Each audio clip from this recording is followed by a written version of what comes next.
Hi, I'm Mara Webster with In Creative Company, and I'm so excited today to be talking about season 2 of Gentleman Jack with creator and showrunner Sally Wainwright, actress and executive producer Suranne Jones, and actress Sophie Rundle. And Sally, I wanted to start by talking a little bit about the language of the show and how you're writing a lot of the dialogue into it, because you work so closely with all of the research material, with Anne's actual diaries, which were coded and then translated, some even specifically for the show. And I was really, really interested in what are the aspects of language that we get to see in the show, that we get to hear characters speaking to, and how do you kind of take those words and take some of those moments and then work to really fill in a lot of the rest of the dialogue in a very similar style? It is hugely taken from the diary. I mean, there's no two ways about that. And once, I spend hours and hours and hours, days, weeks reading the journals when I'm constructing the show. And so you do have it in your head. You are living in two periods of time. You're living in 1832, and then you look up from your work, and it's 2021, and it's like, oh, hello. So you do have all that language very much in your head. So it's kind of second nature to be writing in that kind of it doesn't kind of feel ancient or archaic to me anymore, almost, to be, because the show feels so modern, but they are talking that language, so it doesn't actually feel that archaic to me anymore. There are a couple of things that jump out at me. I was watching episode 5, I think it was, the other day, when we're doing work in post-production at the moment, and there's a bit where Anne Walker is upset that Anne Lister's written to her friend Lady Harriet and included her, but as an aside, she says, "You put me in brackets, so I'm sulky." And Anne Lister looks up to camera and says, "What's not to like?" And it struck me that, God, that's so modern. Why did I write that? Because it does feel out of place. It's kind of funny because she's talking to camera and you can kind of get away with it. But it did strike me that it was a real modernism to say what's not to like. When most of it is very much of the diary, the way everyone speaks is, and I hope it doesn't sound too, when a lot of period dramas, they do kind of talk unnecessarily complicatedly, and I hope that they don't in Gentleman Jack, because it is taken from the diaries where people just spoke what was normal for them, and it is often surprisingly modern. So maybe they did say what's not to like then as well. Who knows? Suranne, coming over to you. Out you go. Go on. Yay. Have you brought your dog, Sophie? He's downstairs. I can hear him dreaming in the hallway, actually. So he's having a great time. Suranne, for you, I know that in the first season the physicality of the role was kind of a huge thing, and it was very much about creating the walk and then that really building a lot of the elements from the ground up for you.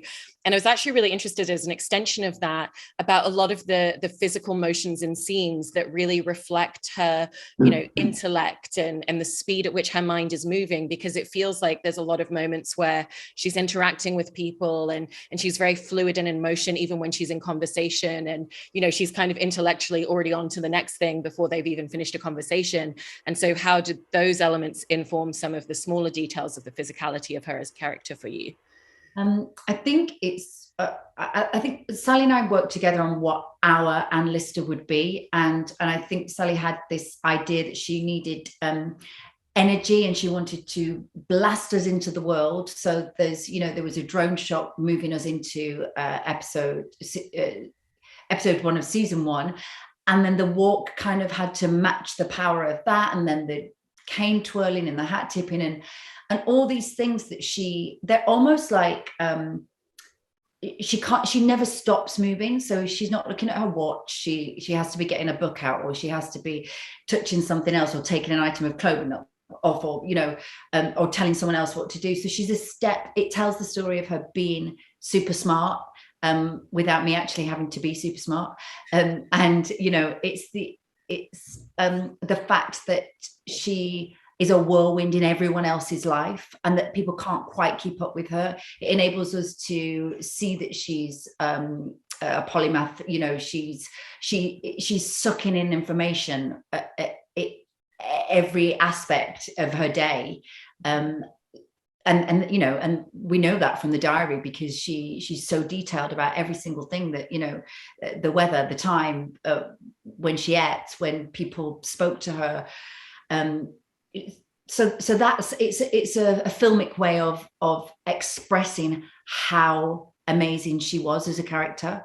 You know, and Sally, when we were creating the character at the beginning, Sally would always say, you know, let's have a clock watch. You know, when's the last time she looked at a clock in this scene, or she'd ask me to keep an eye on it if someone else was directing. So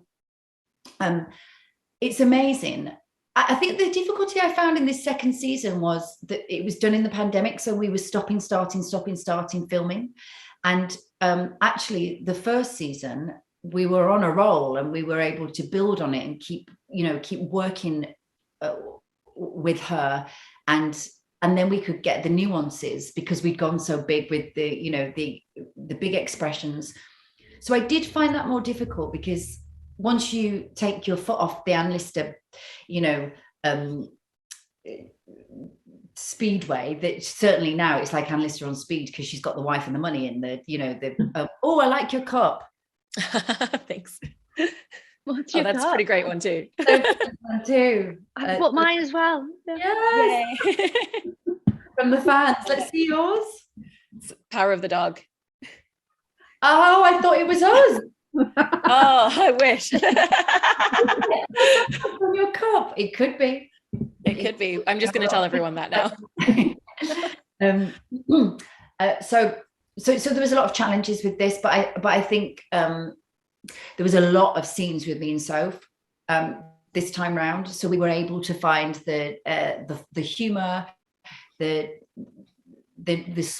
delicacies of. So I get to do everything. It's not often you get to have a range like this. So I thank Sal for that. It's a brilliant character to play. I love it. Yeah. I mean, and Sophie, talking about elements of delicacy, one of the things that I love in your performance and in this character is, she wasn't specifically going out trying to make boundary changing actions in her life, but ended up doing so, and has a lot of fortitude within her. And yet there's also a real delicacy that you play very carefully, to the point where, when she's struggling to make a decision, it doesn't feel like she's wavering and can't make a decision. It's because she's really considering everything. And I think that duality in your performance is quite a difficult balance to strike, and was interested in how you really make sure that you're playing to both of those elements of her. Well, thank you very much. That's so astute of you, because that's what Sally, I think, said to me from the beginning, that she wasn't wishy-washy, she wasn't irritating because she just couldn't make her mind up. She really thought about this stuff, and that was almost her downfall. She really thought about it. But and I think you're right. I think she actively tried to not make any big splashy decisions. She didn't want to draw attention to herself. But it's the remarkable thing about Anne Walker, that you think you understand her and you can write her off as being, oh, she's needy and she's crippled by all this OCD and she's silly perhaps. But then at the heart of her is this extraordinary steel and this strength and this bravery to make this decision to live truthfully. And I think one really crucial thing about her character is that when we meet her at the beginning of series 1, she hasn't just kowtowed to her family and married some awful posh bloke, for the money. She has committed to living honestly and trying to find some semblance of truth in her life. I don't think she knows what that is, but she's committed to I don't know, to trying to find who she is and trying to find a life that might make her happy. And she gets it wrong and she makes mistakes, but it's her loyalty in the end to Anne Lister and her ability to be brave that makes her the right match for Anne Lister and makes her a hero. I think she's an unlikely hero, but she is a hero because she did what no one else could do, which is commit to Anne Lister and live this extraordinary life. Absolutely. And coming back to you, Sally, one of the other elements in terms of writing from the diaries that I find really interesting is the way that diaries are written. They're not full of exposition to explain things. And Anne's writing, when you see excerpts of it, is so meticulously detailed. And at the same time, it's not a narrative telling of a story, it's details from a day. And so what does that challenge create in terms of having a lot of detail, but not necessarily the exposition and not the narrative to draw from, in order to then take that and shape the narrative arc of the show? I'm really glad you've asked that, because I like people to know that it's not a novel. I'm not adapting a novel. That would be easy. It would have a storyline, and it would have characters that were well delineated and that dialogue. And it hasn't got any of those. It's just got a lot of facts and figures about mining and coal and stuff like that. Pretty and there isn't. That's the biggest challenge. I mean, the diary is fantastic. It's really fabulous to read. It's just full of gems and excitement, but it's also hidden in a lot of guff about how much it costs to mine coal. So it's like to turn those journals into dramas, and it's finding the patterns within what she does tell us that you can create story arcs from. That's the hard part. So I have to create story arcs across episodes and then a story arc across the whole series, and that is really challenging because sometimes she, the gems are there. You've just got to keep looking for them and keep looking for them. And there was one fantastic story that where she was actually telling a great story. It was to do with Eliza Rain in York. Eliza Rain was her first lover, and I was thinking, oh great, we can get Eliza Rain into season 2 because this fantastic story starts where she bumps into someone who says, have you seen Eliza Rain? We've lost a will. Can you come and help us find it? She goes off to help them. And then she just stops telling us this because it's a diary and she's just forgotten and she's not interested anymore. So it was like a story that was starting to arc and then it just stopped. And so the diary is full of challenges like that where I don't make things up at all. I very rarely have to add bits that connect one story to another or anything like that, but it's just not what you it's not a adaptation of a novel. It's a very different process. It's kind of a unique process. I don't even think there's a word for it even. I keep trying to invent one or hoping somebody else will say, oh, it's a such and such, but nobody has. But it's the joy of the journal as well. The other big problem is things that I can't fit in because there just isn't enough space. There are lots of aspects of a life that just kind of fall by the wayside in Gentleman Jack. But I maintain that you could make 1,000 interpretations of who Anne Lister was because there's so much material in the diary because she was this extraordinary polymath. Because there were so many aspects to her personality and to her intellect and to her character and to her ambitions and all that kind of thing. But I'm really glad you asked that question. Oh, thank you. I mean, one of the things also that I wanted to ask all three of you about is in terms of this relationship between these two women, when they're alone together, when there are those more intimate moments with the two of them, it's not a different dynamic than what we're seeing the rest of the time. Obviously there's certain ways that they can be together behind closed doors that they can't when other people are in the room, but it doesn't feel like they completely shift their dynamic or who they are with one another, which I thought was a really great way to see this relationship. And so I was interested for all three of you in how you kind of approach setting that out from the beginning of the show and making sure that you're always carrying that through in all of these scenes. I think the thing is that they could actually hide in plain sight to a great degree because it was accepted that women lived together as companions and that people did believe in romantic relationships between women, but they didn't understand that they were sexual. So that there are bits in the diary where people visit Shibden Hall after Anne and Anne move in together, and Anne shows them around the house, and she showed them into the bedroom that they shared together. So they really were hiding in plain sight. Mm-hmm. I think the modern aspect of them as and the modern aspect of the show, we were all really keen to strip away the period drama aspect of what we've seen of sometimes these staid people that feel like they've been taken from paintings, in other period dramas. And I think, to take away the dryness of that they relax, that the corsets hurt, that they lean back, that they break wind, that they talk about people behind people's backs, that they're real people. And I think that the beauty of once we got the go-ahead and the freedom from Sally to do that, it was so much easier to then create these characters. And then you're like, of course, why don't people use that as a jumping off point more often in period dramas? They're real. And so that I think that gives you the freedom to not be like you say, there's a certain way they have to be, you know, in society with societal pressures just on women, not so much for Anne Lister. But yeah, I think it's and you get to see them grow more when you're not kind of putting on a show and kind of, you know, putting them in a box for this scene and then a box for that scene.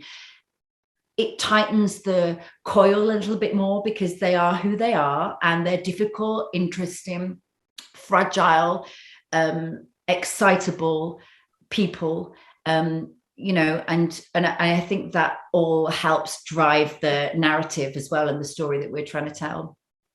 Mm-hmm, absolutely. And Sophie, I was interested in for your character Anne, how you view her relationship with mental health, which is a common theme throughout the show, and something that she clearly struggled with throughout her life, because she's living at a time period where there wasn't the language for it the same way that there wasn't the language for her sexuality. And at the same time, it feels like she's very aware of a lot of aspects of that within herself. And even the fact that she's trying to navigate it and figure out kind of how to put one foot in front of the other, but it also doesn't consume her at every moment, which is a very realistic expression of that. It's not all day, every day. There's moments where things come to the surface more for her than others. And so how have you approached and viewed her relationship with mental health throughout the show at this point? Yeah, well, I think part of it is that we have the privilege of knowing where it all goes and what happens to her, and we have that the privilege of hindsight, and so this wasn't a one-time occasion in her life, and then everything was fine, and like she went off into the sunset. This is going to be a struggle that she grapples with her whole life, and so that's quite informative. And there's a sort of weirdly a creative freedom there, because you know that it's just in her, and it's not an affectation. It's not oh, if she could just fix this, then everything would be fine. You know, oh, well, as soon as she gets together with Anne Lister, she's going to be fine. She is going to struggle with this for the rest of her life, and there are a huge amount of mitigating factors that affect her. And I think what we tried to do was, I mean, look, I've said this before and I'll say it again, Sally did all the hard work for me. So I was following the script, and then we would try and find what are the triggers here in this part of the drama, and what's happened to her here, and what might she be struggling with here, and what's the sort of the antagonism here, to try and give specificity to what is an enormous theme to tackle. And I think that, as you say, she was just living and operating in a time where there was no language for this, and that's so claustrophobic for her. I think Anne Lister offers her language and offers her a route through, in as much as she could, but she's completely sort of bogged down by it when we first meet her, and through Anne Lister sort of shining a light into her life, she can try and find her way through it. But yeah, it was just trying to decipher what is going on in her head at any given time. Mm-hmm.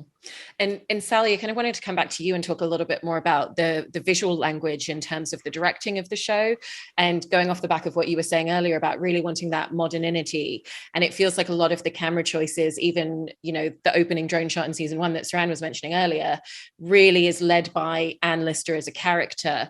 And so how did, when you were first kind of coming on board as a director and starting to storyboard and come up with camera choices and the perspective of how we're really seeing her as a character throughout the show, how did Anne Lister as a character inform a lot of the choices that you then wanted to make with the camera in terms of the viewpoint that we have, even down to the obvious, you know, breaking of the fourth wall, which is the most modern element of it? Well, just to begin with, I didn't actually direct season 2. I've not been on board as a director on season 2, unfortunately. I would like to have been, but I've just not time. But the choices that were made in season 1, I spent a lot of time talking to Matt, who was my DOP on the first block of season 1, and we were very anxious to capture Anne Lister's energy. That was a huge thing for us. You know, Suranne's just talked about that a lot, and one of the things I always think about is how Anne Lister was always 3 thoughts ahead of anyone else in any given situation, and it was I always wanted the audience to feel that they were having to struggle to catch up with her. Hopefully, in the storytelling, that, you know, it's always on the front foot, or hopefully never over explains anything, it doesn't insult anyone's intelligence. But also physically, we were always struggling to keep up with her. So we definitely have this idea that we're always following her with the steady cam, and we're struggling to keep up with her. I was when we were filming, because I have to run behind with my monitor. and you know, using very dramatic devices like the Russian arm when she lands as the high flyer in episode 1 of season 1. The fourth wall choice was kind of that wasn't about speed of keeping up with her. That was more for me. It was about the diary. It was about when you read the diary, it's just you and Anne Lister, and it is like she's speaking straight to you. It's very, when you're as immersed in it as I have had to be when I've been writing the show, it is like she's speaking straight to you. You know, she's not speaking to anyone else. You know, you could argue she was right. You know, she wasn't writing it for me, but at the same time, now in 2021, she kind of is, because I'm the person reading it. And it can feel like you are, because she's so honest and she's so truthful, and there's so much intimate, vivid detail in the journal. It does feel like you do have a relationship with her. And so to break the fourth wall and for it to speak to us, often behind people's backs or just to the side of someone, when someone's actually in her presence, but she's having a little word with us. It does feel like that in the journal. It does feel like an accurate reflection of the experience of reading the journal. So I was quite pleased with that choice too. I know everybody does it now, but I think we had a good reason to do it. We weren't just trying to be. It's one of the most difficult elements to it as well. I think that even so Sally was on hand, obviously, as creator and exec producer all the time, even though she didn't direct this second season. And I think a lot of our conversations around me talking to the audience and breaking the fourth wall are about keeping it natural, keeping it personal. And it's almost like I have the challenge of my big physicality of Anne Lister, and you know, and being bold and present in society is part of that. Then the delicacy of you know, the things that she's dealing with Anne Walker and having to be delicate, and then also this other element of talking to you who's watching it and being funny, you know, if I can be, you know, bringing that element in, because it lightens the show. It you know, it gives a very human element, but it's tricky to do, and if you don't get it right, it just doesn't land. And so I would often either say, okay, I'm going to say this, I'm going to try it this way, and then just leave it to Sal to see everything, or we talk on the day and do it together. But it's interesting how wrong you can get it. as well as when it lands, it's brilliant, but it can be quite tricky. But I think it's such a wonderful part of it, because you feel like you're in on it all, which is gorgeous. The best bit was when Gemma Wheeler started trying to do her own bits. We kept them because it was so funny. Yeah, it really works with Marion. I think it's we've tried it with other characters. Soph did it once. It was brilliant and beautiful. When she it was very uncomfortable. Episode 3, when you said, "Who are you talking to?" Yes, yeah. It's dead exciting when you do it though, when you're in the scene. But then I get really like excited and nervous. I have to look somewhere else while you're doing it. It does bring this really weird energy to it, but like, it's really exciting when it happens. But I'll leave it to you, because I can't do it. I mean, Suranne, it's such an interesting performance aspect, because you know, there's one of the early episodes of season 2 where she's reading a letter and there's a lot of emotion in your performance, and then you're turning to camera and kind of winking there as well. And that's very different types of performance within a singular scene that you have to deliver, and a different dynamic that you have with the camera and with the audience as well. You know, and so how have you kind of found that relationship of that shift within scenes and that fluidity to really be able to step in and out of it? I think everyone who works on this show will agree that if you have not done your homework before you get on set, you are done for.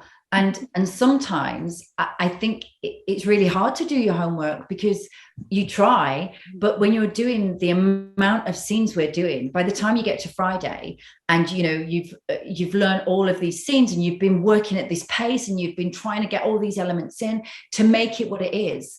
And also the beautiful language, which, you know, is sometimes difficult to learn when you've got a tired brain. I think it's really challenging, you know, when you're like, oh, right, come on, we can do this. And you literally have to give yourself a pep talk. Me and Soph would be like, because we had our what do you call them, Winnebagos next to each other, and we'd pop out and go, right, you ready? You know, on a Friday it'd be like, come on. And I had to do like, I would walk just wherever we were filming, you know, sets, studios, fields, whatever. I would actually do the Analista walk to kind of get my steps up, but also just to keep going. It really stressed the crew out, because they'd be like, where is she? And Suranne would just be off somewhere. You'd just see her marching around. And I was no help. I'd just had a baby, so I was just sort of slumped in a chair. Suranne was like keeping the energy up. You did a very good job. I really love that. Well, thank you so much to all three of you for talking about the show, and congratulations on a great second season. Really appreciate it. Thank you for your lovely questions.